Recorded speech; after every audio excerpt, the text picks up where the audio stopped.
vamos abrir a nossa Bíblia em Daniel, no primeiro capítulo. Nós vamos deixar hoje de lado um pouquinho o livro de Ezequiel e nós vamos falar sobre Daniel. Por quê? Por causa, algumas explicações precisam ser dadas, né? Os irmãos que participaram dos estudos de Ezequiel o sabem, que quando foram levados no cativeiro o povo de Deus, foram em 3 levas, né? Todo mundo aqui já sabe, foram em 3 grupos, e no primeiro grupo foram escolhidos os melhores do povo, aquele que tinha profissão, daí lá estavam os carpinteiros, os pedreiros, os estudiosos, os sacerdotes, foram levados para a Babilônia, na primeira leva. Na segunda leva, levou mais um outro grupo. E daí teve a última leva, que era a terceira leva, que levou os que tinham ficado lá até a queda de Jerusalém, quando Jerusalém foi totalmente destruído e o templo foi destruído, né? Foram 3 levas. E Deus providenciou profetas nesse tempo. Então, daí o profeta Daniel, que é o que nós vamos falar sobre ele hoje, foi levado na primeira leva. O profeta Ezequiel e o profeta Jeremias, o profeta Ezequiel foi levado também, só que ficou ali no meio do povo, enquanto Daniel ficou no palácio. E o profeta Jeremias ficou lá em Jerusalém pregando. Então tinha profeta pregando no palácio, tinha profeta pregando ali no meio do povo, junto ao rio Quebar, e tinha profeta em Jerusalém, tá? O profeta Daniel é o profeta que foi lá para o palácio. Mas como é que Deus colocou ele no palácio? E é isso que nós vamos ver hoje. No capítulo 1, prestem atenção na leitura, né? Diz assim, todo mundo aí encontrando? Eu tenho projetado, hoje eu não vou projetar, né? Mas cada um poderá usar a sua Bíblia. Muito bem, diz assim, no 3º ano do reinado de Jeoaquim, rei de Judá, Nabucodonosor, rei da Babilônia, veio a Jerusalém e a sitiou. E o Senhor entregou Jeoaquim, rei de Judá, nas suas mãos, e também alguns dos utensílios do templo de Deus.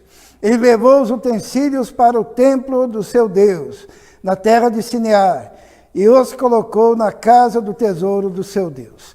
Depois o rei ordenou a Aspenaz, o chefe dos oficiais da sua corte, que trouxesse alguns dos israelitas da família real e da nobreza, jovens, sem defeito físico, de boa aparência, cultos, inteligentes, que dominassem os vários campos do conhecimento e fossem capacitados para servir no palácio do rei. Ele deveria ensinar-lhes a língua e a literatura dos babilônios. De sua própria mesa, o rei designou-lhes uma porção diária de comida e de vinho. Eles receberiam um treinamento durante 3 anos. E depois disso, passariam a servir o rei. Entre esses estavam alguns que vieram de Judá. Daniel, Ananias, Misael, Azarias, o chefe dos oficiais, e deu-lhes novos nomes. A Daniel deu o nome de Beltesazar, a Ananias, Sadraque, a Misael, Mesaque, a Azarias, Abdenego. Daniel, contudo, decidiu não se tornar impuro com a comida e com o vinho do rei, e pediu ao chefe dos oficiais permissão para se abster deles. E Deus fez com que o homem fosse bondoso para com Daniel e tivesse simpatia por ele. Apesar disso, ele disse a Daniel: tenho medo do rei, o meu senhor, que determinou a comida e a bebida de vocês. E se ele os achar menos saudáveis que os outros jovens da mesma idade, o rei, porém, podia pedir a minha cabeça por causa de vocês. Daniel disse então ao homem que o chefe dos anciãos tinha encarregado de cuidar dele, de Ananias, Misael e Azarias: peço-lhe que faça uma experiência com os seus servos durante 10 dias, não nos dê nada além de vegetais para comer e água para beber. Depois, compare a nossa aparência com a dos jovens que comem a comida do rei, e trate os seus servos de acordo com o que você concluir. E concordou e fez experiência com eles durante 10 dias. Vamos orar. Senhor, pedimos agora em nome do Senhor Jesus que possamos compreender a sua palavra, possamos aplicar a sua palavra, que o teu Espírito Santo tenha aquela liberdade absoluta no nosso coração para nos fazer compreender a tua voz e atentar para aquilo que o Senhor quer de cada um de nós. Nós te pedimos isso, Senhor, em nome de Jesus. Amém. Aqui nós estamos diante de uma situação que pode ser comparada à situação de muitos dos nossos jovens, né? Porque o rei, ele disse assim: procure aí no meio do povo jovens que sejam inteligentes, capazes, que sejam bons naquilo que fazem, bonitos, sem defeito, e traga-os aqui para o palácio, para que possam servir no palácio. É onde que você preferiria servir? Lá no meio do povo, junto às margens do rio Quebar, ou lá no palácio? O que vocês acham? Fernanda, o que você prefere? Hã? No palácio, no palácio. Vamos trazer para os nossos dias, né? Seria semelhante a dizer assim, ó, vamos abrir um concurso público, tá? E vamos dar, para quem passar nesse concurso, algumas vantagens. Morar no palácio, hoje em dia seria o equivalente a ganhar uma bolsa de estudo para estudar na França, né? No melhor lugar, né? Ou estudar na Inglaterra. O que passar no concurso vai ter um salário vitalício muito bom, vai comer do bom e do melhor e vai andar entre aqueles que fazem parte da elite. Quem queria gostar disso? Hã? Às vezes as pessoas fazem concurso e só eles passam, né? Para tentar uma coisa melhor na vida. E evidentemente um cativo que veio lá de Judá, que veio lá levado, né, numa leva de um rei opressor, não vai querer ficar no meio do povo, ele vai querer ir para o melhor lugar. Não é isso? E foram selecionados então 4 jovens. Lembram-se deles, né? A gente lembra mais dos nomes que tentaram dar para eles do que do nome deles, né? Então diz assim, foram escolhidos Daniel, Ananias, Misael e Azarias. Todos nomes judaicos relacionados ao Deus Todo-Poderoso, ao Deus de Israel. Só que eu queria dizer uma coisa aos irmãos. Que quando nós somos colocados em qualquer lugar neste mundo, o mundo tenta nos mudar por dentro. Tanto que a proposta do rei era mais ou menos essa, ó, vocês vão vir para o palácio, vocês vão ter tudo, só que eu quero que vocês esqueçam do Deus de vocês. E para vocês esquecerem do Deus de vocês, vocês têm que esquecer do nome de vocês. Então nós vamos dar nomes para vocês, que são os nomes dos nossos deuses. A Daniel chamaram de Beltesazar, que é uma adoração ao Deus Bel. A Ananias, Sadraque. A Misael deram o nome de Mesaque. E Azarias, Abdenego, né, que tinha um deus chamado Nego. E, na verdade, eles queriam mudar o interior dessas pessoas. E o mundo, ele quer mudar o nosso interior. Às vezes o diabo nos dá vantagens, mas junto com essas vantagens existe uma troca. Você vai ter tudo, mas você vai ter que deixar os teus princípios. Você vai ter que deixar os seus valores. Você vai ter que viver uma vida conforme no mundo. Daniel, o profeta, ele passou por isso. Esqueça teu Deus, esqueça a tua tradição, esqueça teu povo. E ele estava ali diante daquele problema. E a Bíblia diz assim que Daniel e seus amigos fizeram um propósito com Deus. Versículo 8. Daniel, contudo, decidiu não se tornar impuro com a comida e com o vinho do rei, e pediu ao chefe dos oficiais permissão para se abster deles. Daniel tomou uma decisão no seu coração: não vou me contaminar. Daniel era judeu, então ele fazia parte de um grupo que tinha aquelas restrições alimentícias, né? Que não podia comer determinadas coisas. Muito embora eles pudessem comer carne, né? Podiam comer carne de boi, porque eles comiam carne de boi, né? Os judeus gostavam de um churrasco, inclusive era o alimento dos sacerdotes. Mas o Daniel, ele disse assim: eu não vou comer nada, só vou comer legumes, eu vou virar vegano nesse período. Por quê? Porque a comida do rei era uma comida consagrada àqueles deuses. Então ele diz: eu não vou comer essa comida. E ele passou então aquele período de treinamento, que foram 3 anos, comendo só salada, só legumes, só churrasquinho de berinjela. Não sei se os irmãos gostam, churrasquinho de berinjela, né? Porque ele queria marcar a sua posição. Mas porque ele era judeu, ele era de outra aliança, e ele fez esse compromisso.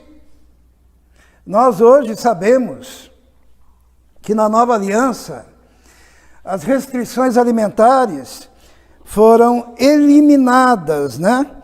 Então, Jesus, vamos lá para Marcos 7. Marcos, capítulo 7, versículo 19, diz assim, ó. Marcos 7, 19.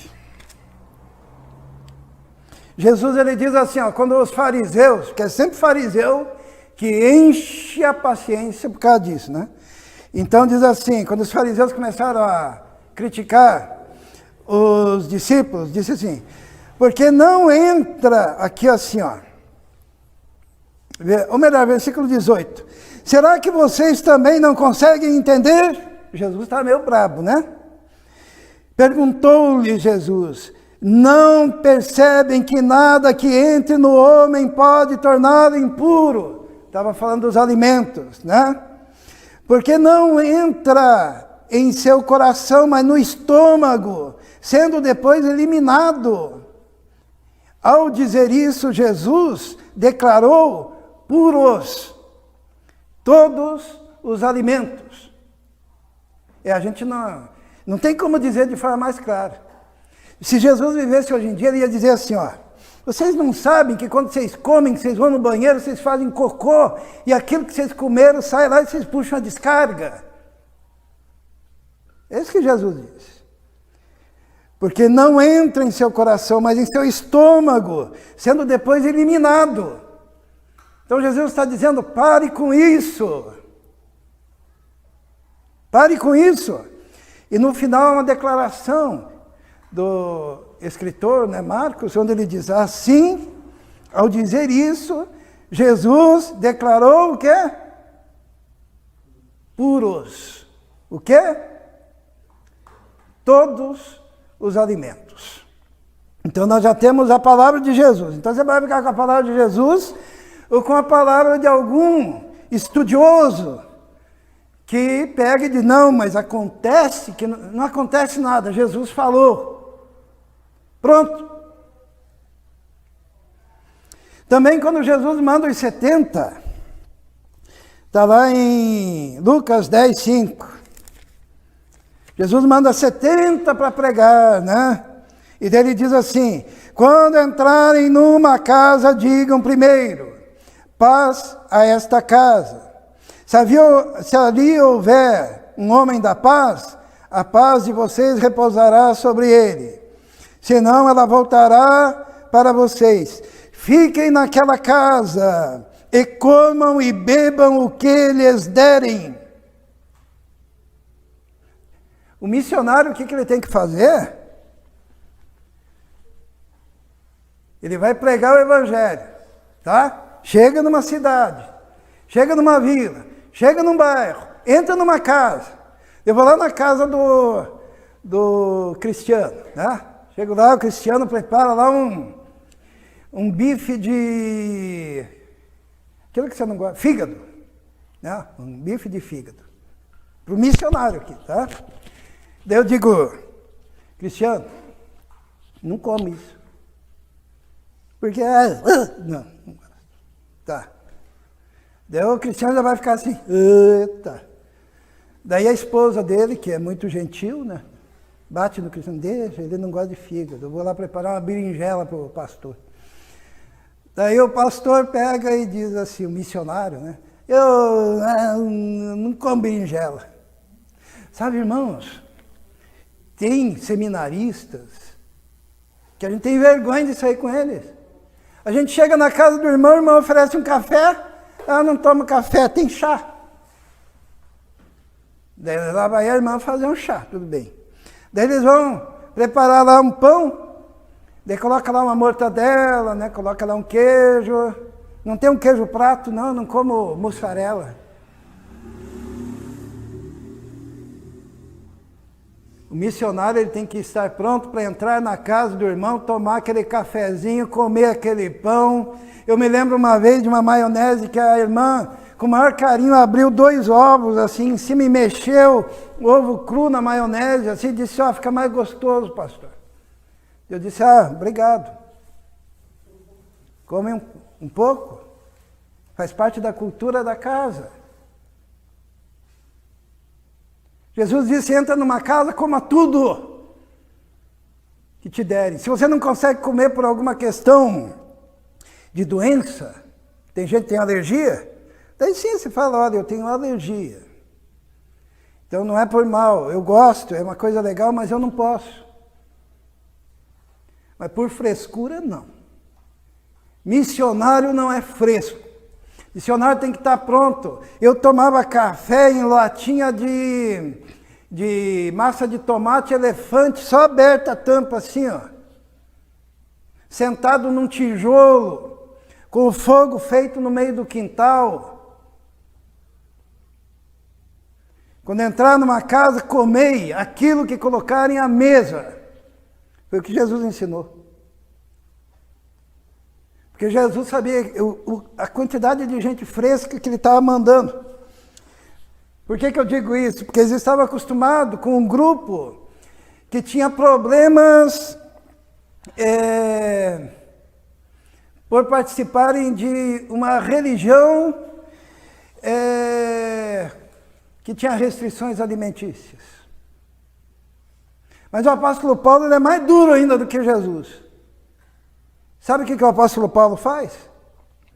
O apóstolo Paulo, ele diz assim, está lá em 1 Timóteo 4:1, ele diz assim, ó, nos últimos tempos, Paulo está dizendo, o Espírito Santo expressamente diz que muitos se desviarão da verdade, dando ouvido a espíritos enganadores. O que é um espírito enganador?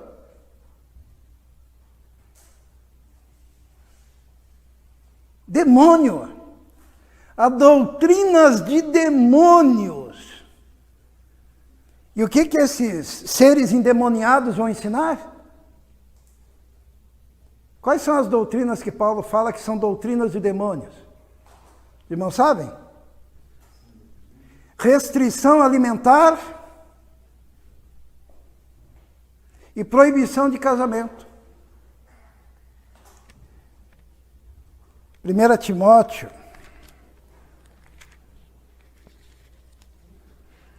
capítulo 4, versículo 1 diz assim, o Espírito diz, o Espírito Santo, tá? Diz claramente que nos últimos tempos alguns abandonarão a fé e seguirão espíritos enganadores e doutrinas de demônios, tais ensinamentos vêm de homens hipócritas, mentirosos, que têm a consciência cauterizada e proíbem o casamento e o consumo de alimentos que Deus criou para serem recebidos com ação de graças pelos que creem e conhecem a verdade, pois tudo o que Deus criou é bom. O que é bom mesmo? Tudo o que Deus criou. E nada, o que é nada? Nada é nada, né? E nada, diz o quê? Deve ser rejeitado. Nada deve ser rejeitado.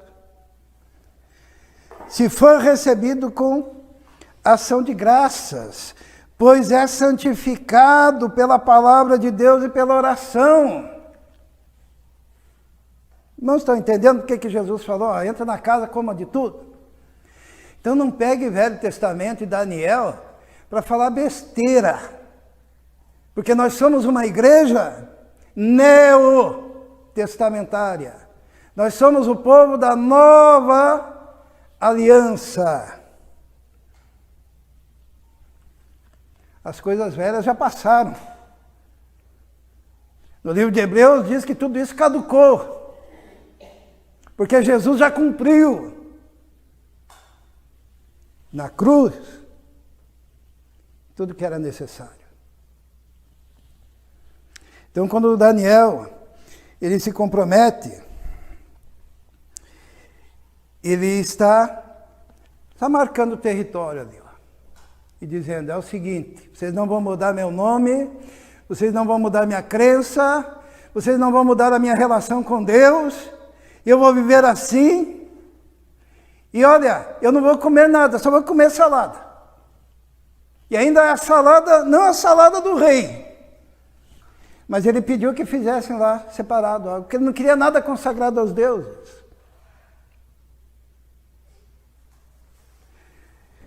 Mas nós encontramos eu coloquei errada a citação ali, acho que é Coríntios, capítulo 8.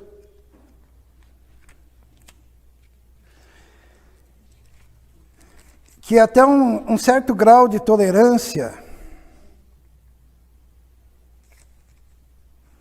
a gente pode ter por causa dos fracos. A Bíblia diz que tem gente que é fraca, né? Que se estribucha na fé por causa da liberdade dos outros, né? Enquanto você tem liberdade lá de fazer a sua linguiça lá no fundo do quintal, quem é do interior sabe como é que é isso, né? Que a gente fazia lá, né? Eu não fazia, mas eu ia na casa dos irmãos lá e a gente... Era dia de festa aquele dia, né? Daí tem os fracos. E Paulo diz, ó, por causa do amor, tenha tolerância um pouquinho para com os fracos, mas a gente não pode ser regido pelos fracos. Certo? Por isso que ele diz assim, contudo tenham cuidado, para que o exercício da liberdade de vocês não se torne uma pedra de tropeço para os fracos. Né? Então a gente toma cuidado, a gente diz, o cristiano ele torce o nariz e se sente enfraquecido na fé se me vê tomando uma Coca-Cola. Eu estou com ele, daí o que eu faço? Eu peço um Guaraná Jesus. Tá? Por causa dele. Mas quem é o fraco? Hã? Fraco é quem não suporta a liberdade dos outros. Eu só estou usando você hoje, mas você não faz nada disso, tá? É só uma... é que às vezes eu escolho um para pegar no pé aqui. Hoje, infelizmente, foi você. Mas é só uma brincadeira. Diz assim, olha, versículo 10. Pois se alguém que tem a consciência fraca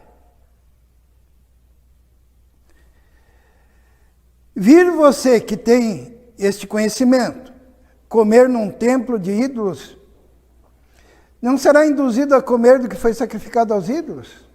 Assim esse irmão fraco porque em Cristo morreu, é destruído por causa do conhecimento que você tem. Isto é, você tem liberdade, porque Deus te fortaleceu, te encheu do poder do Espírito. E tem irmãozinho fraco, o que você tem que fazer? Por causa do fraco, a Marilda é fraca. Então eu não vou tomar, o que eu posso falar? Tomar café perto dela. Senão ela se esmorece. Porque ela é fraca. Mas quem tem o conhecimento já está livre. E o ideal da igreja de Deus é um povo liberto, livre. Daniel ele se posicionou daquele jeito,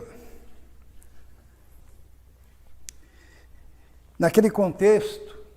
Por isso que o que a gente estuda aqui em teologia mesmo? Tudo é dentro do contexto, né? E também, nada de fazer coxa de retalhos da Bíblia, tá? Todas as seitas, irmãos, fazem coxa de retalho da Bíblia. O que é coxa de retalho? Tem até um versículo bíblico que diz assim, que aquilo que Deus juntou não separe o homem, né? Fala sobre o casamento. Mas aquilo que Deus não juntou, para de juntar, né? Pelo amor de Deus. Se Deus não juntou. Deus pega e coloca o Apocalipse aonde? Lá no último livro da Bíblia, né?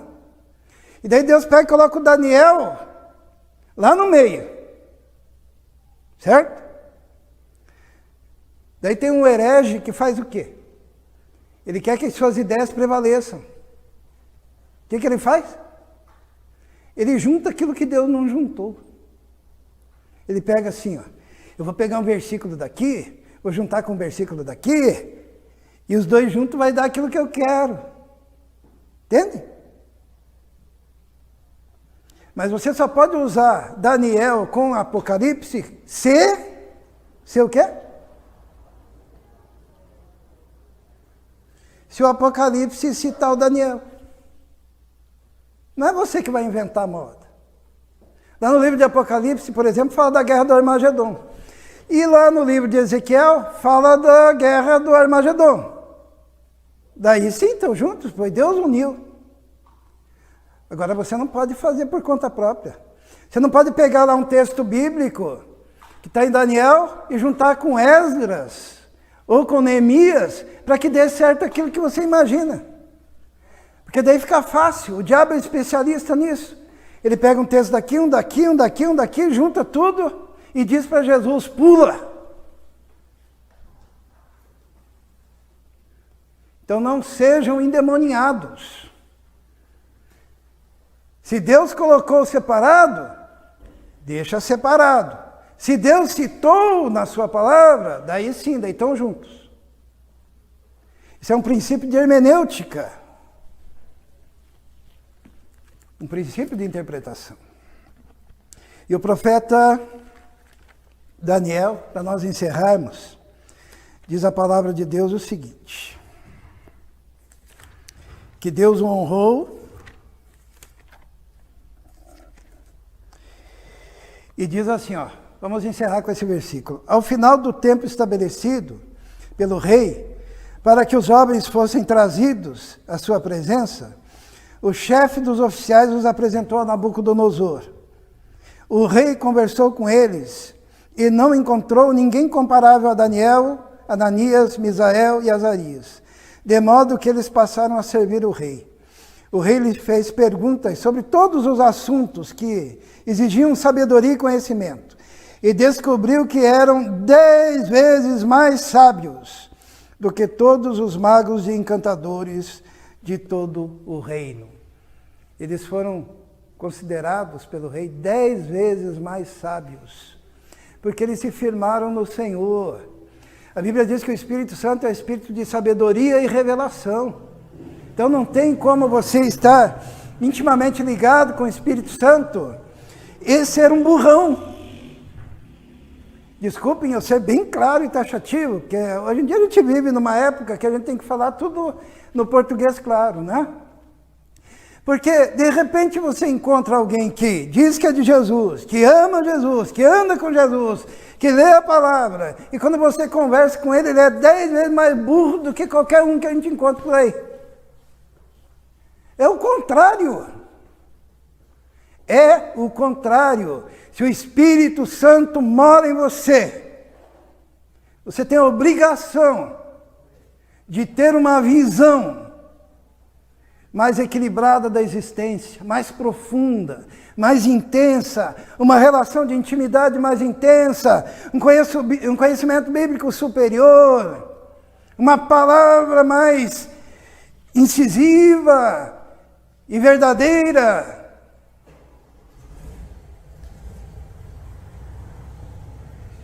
Quem é de Jesus não fica procurando pelo em ovo.